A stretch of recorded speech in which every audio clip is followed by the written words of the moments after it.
ഒന്ന് രാജാക്കന്മാർ അധ്യായം 16. ഹനാനിയുടെ മകൻ യേഹൂ വഴി കർത്താവ് ബാശായ്ക്കെതിരെ അരുളിച്ചെയ്തു. ഞാൻ നിന്നെ പൊടിയിൽ നിന്നുയർത്തി എൻ്റെ ജനമായ ഇസ്രായേലിൻ്റെ രാജാവാക്കി. എന്നാൽ നീ ജെറൊബോവാമിൻ്റെ വഴിയിൽ നടക്കുകയും എൻ്റെ ജനമായ ഇസ്രായേലിനെ കൊണ്ട് പാപം ചെയ്യിച്ച് എന്നെ പ്രകോപിപ്പിക്കുകയും ചെയ്തു. ഞാൻ ബാശായെയും അവൻ്റെ വംശത്തെയും നിശേഷം നശിപ്പിക്കും.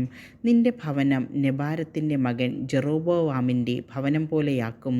പട്ടണത്തിൽ വെച്ച് മരിക്കുന്ന ബാശാവംശജരെ നായ്ക്കൾ ഭക്ഷിക്കും. വയലിൽ വെച്ച് മരിക്കുന്നവരെ ആകാശപ്പറവകളും.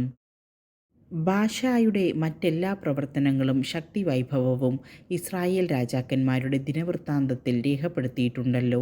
ബാശായും പിതാക്കന്മാരോട് ചേർന്നു തിർസായിൽ സംസ്കരിക്കപ്പെട്ടു. അവൻ്റെ മകൻ ഏല ഭരണമേറ്റു. ജെറൊബോവാമിൻ്റെ ഭവനത്തെപ്പോലെ കർത്താവിൻ്റെ സന്നിധിയിൽ പാപം ചെയ്ത് അവിടുത്തെ പ്രകോപിപ്പിക്കുകയും ആ ഭവനത്തെ നശിപ്പിക്കുകയും ചെയ്തതുകൊണ്ടാണ് ഹനാനിയുടെ മകനായ യേഹൂ പ്രവാചകൻ വഴി കർത്താവ് ബാശായ്ക്കും അവൻ്റെ വംശത്തിനുമെതിരായി സംസാരിച്ചത്. ഏല യൂദാ രാജാവ് ആസായുടെ 26 ഭരണവർഷം ബാശായുടെ മകൻ ഏല ഇസ്രായേലിൻ്റെ രാജാവായി തിർസായിൽ ഭരണം തുടങ്ങി. അവൻ 2 വർഷം വാണു. എന്നാൽ അവൻ്റെ തേർപ്പടയുടെ പകുതിയുടെ അധിപനായിരുന്ന സിമ്രി അവനെതിരെ ഗൂഢാലോചന നടത്തി. തിർസായിലെ നഗരാധിപനായ അർസായുടെ ഭവനത്തിൽ ഏല മദ്യപിച്ച് മത്തനായി കിടക്കുകയായിരുന്നു. സിമ്രി അകത്ത് കടന്ന് അവനെ വധിച്ചു. അവൻ രാജാവായി. യൂദാ രാജാവായ ആസായുടെ 27 ഭരണവർഷത്തിലാണ് ഇത് സംഭവിച്ചത്. രാജാവായ ഉടനെ അവൻ ബാശാഭവനത്തെ മുഴുവൻ കൊന്നൊടുക്കി. ബാശായുടെ ബന്ധുക്കളോ സ്നേഹിതരോ ആയി ഒരു പുരുഷനും അവശേഷിച്ചില്ല. യേഹൂ പ്രവാചകൻ വഴി ബാശായ്ക്കെതിരെ കർത്താവ് അരുളി ചെയ്തതുപോലെ അവൻ്റെ വംശത്തെ മുഴുവൻ സിമ്രി നശിപ്പിച്ചു. വിഗ്രഹാരാധന വഴി പാപം ചെയ്തും ഇസ്രായേലിനെ കൊണ്ട് ചെയ്യിച്ചും ബാശായും മകൻ ഏലായും ഇസ്രായേലിൻ്റെ ദൈവമായ കർത്താവിനെ പ്രകോപിപ്പിച്ചത് കൊണ്ടാണ് ഇത് സംഭവിച്ചത്. ഏലായെ പറ്റിയുള്ള മറ്റ് വിവരങ്ങളും അവൻ്റെ പ്രവർത്തനങ്ങളും ഇസ്രായേൽ രാജാക്കന്മാരുടെ ദിനവൃത്താന്തത്തിൽ രേഖപ്പെടുത്തിയിട്ടുണ്ടല്ലോ. സിമ്രി യൂദാ രാജാവ് ആസായുടെ 27 ഭരണവർഷം സിമ്രി തിർസായിൽ 7 ദിവസം ഭരിച്ചു. ഇസ്രായേൽ സൈന്യം ഫിലിസ്ത്യ നഗരമായ ഗിബത്തോണിനെതിരെ പാളയമടിച്ചിരിക്കുകയായിരുന്നു. രാജാവിനെതിരെ സിമ്രി ഗൂഢാലോചന നടത്തി. അവനെ വധിച്ചുവെന്ന് പാളയത്തിൽ അറിവ് കിട്ടി. അന്ന് അവിടെ വെച്ച് തന്നെ ഇസ്രായേൽ ജനം സേനാനായകനായ ഓമ്രിയെ രാജാവാക്കി. ഓമ്രിയും ഇസ്രായേൽ ജനവും ഗിബത്തോണിൽ നിന്ന് പുറപ്പെട്ട തിർസ വളഞ്ഞു.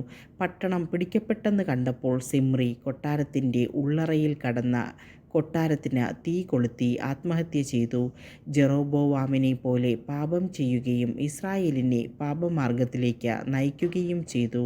കർത്താവിൻ്റെ സന്നിധിയിൽ തിന്മ പ്രവർത്തിച്ചതിനാലാണ് അവന് ഇത് സംഭവിച്ചത്. സിമ്രിയെക്കുറിച്ചുള്ള മറ്റ് വിവരങ്ങളും അവൻ്റെ ഗൂഢാലോചനയും ഇസ്രായേൽ രാജാക്കന്മാരുടെ ദിനവൃത്താന്തത്തിൽ രേഖപ്പെടുത്തിയിട്ടുണ്ടല്ലോ. ഓമ്രി ഇസ്രായേൽ ജനം ഇരുചേരികളിലായി പിരിഞ്ഞു. ഗിനാത്തിൻ്റെ മകൻ തിബ്നിയെ രാജാവാക്കാൻ ഒരു വിഭാഗം അവൻ്റെ പക്ഷത്തും മറുഭാഗം ഓമ്രിയുടെ പക്ഷത്തും ചേർന്നു. ഓമ്രി പക്ഷം ഗിനാത്തിൻ്റെ മകൻ തിബ്നിയുടെ അനുയായികളെ തോൽപ്പിച്ചു. തിബ്നി മരിക്കുകയും ഓമ്രി രാജാവാകുകയും ചെയ്തു. യൂദാ രാജാവായ ആസായുടെ 31 ഭരണവർഷം ഓമ്രി ഇസ്രായേലിൽ രാജാവായി. 12 വർഷം അവൻ ഭരിച്ചു. 6 വർഷം തിർസായിലാണ് വാണത്. 2 താലന്ത വെള്ളിക്ക് അവൻ ഷെമേറിൻ്റെ കയ്യിൽ നിന്ന് സമരിയാമല വാങ്ങി ചുറ്റും കോട്ട കെട്ടി പട്ടണം നിർമ്മിച്ചു.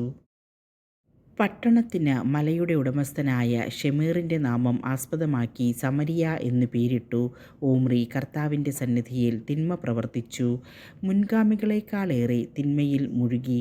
അവൻ നെബാത്തിൻ്റെ മകൻ ജെറൊബോവാമിൻ്റെ മാർഗം പിന്തുടരുകയും ഇസ്രായേൽ ജനത്തെ വിഗ്രഹാരാധന വഴി പാപം ചെയ്യിച്ച ദൈവമായ കർത്താവിനെ പ്രകോപിപ്പിക്കുകയും ചെയ്തു.